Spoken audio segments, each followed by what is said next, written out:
Listen to me. Racism is the poison in Arkansas soil. That's right, racism. Last week, hundreds of Arkansas farmers stood in a room and broke down in prayer in front of their elected officials. They weren't praying for rain, guys. They weren't praying for sunshine. They weren't even praying for a bumper crop. They were praying because their farms, their family land, their way of life is collapsing under tariffs and trade wars. And here's the truth. Those tariffs, that trade war, that whole playbook was born out of racism. Farmers were told the story that punishing foreigners would make America strong again. They were told to clap when leaders wagged their finger at China, Mexico, or whoever else they decided was the villain of the week. They were told it was patriotism, but really it was racism dressed up in red, white, and blue, and farmers bought it. They cheered it. They co-signed it. And now they are the ones paying the bill. Look at soybeans. Without tariffs, U.S. beans leaving New Orleans are cheaper than Brazil.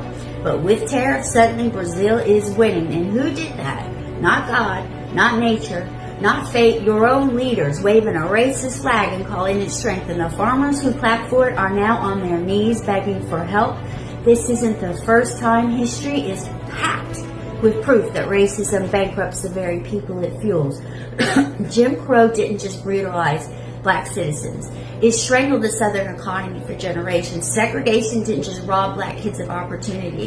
It robbed the entire South of progress, creativity, and prosperity. The Chinese Exclusion Act of the 1880s, it cut off immigrant labor that helped build America, leaving industries starved. Japanese internment during World War II, well, that destroyed businesses, farms, and families, and the whole economy bore the cost. Every single time America lets racism drive policy, the poison spreads. It never just hits the target. It always circles back. And now here we are again. Farmers in Arkansas prayed out loud last week because they're broke. And they know it. And some of them voted for this mess. Some of them cheered when the tariffs went into place because they thought it would put others in their place. But you can't hate and expect to harvest prosperity. You cannot poison your neighbor's well without eventually drinking from it yourself. So let's call this what it is. Racism is the poison in your soil. It's why your crops can't compete. It's why your barns are empty. It's why you bowed your head in front of men in suits who don't care about you at all beyond your vote.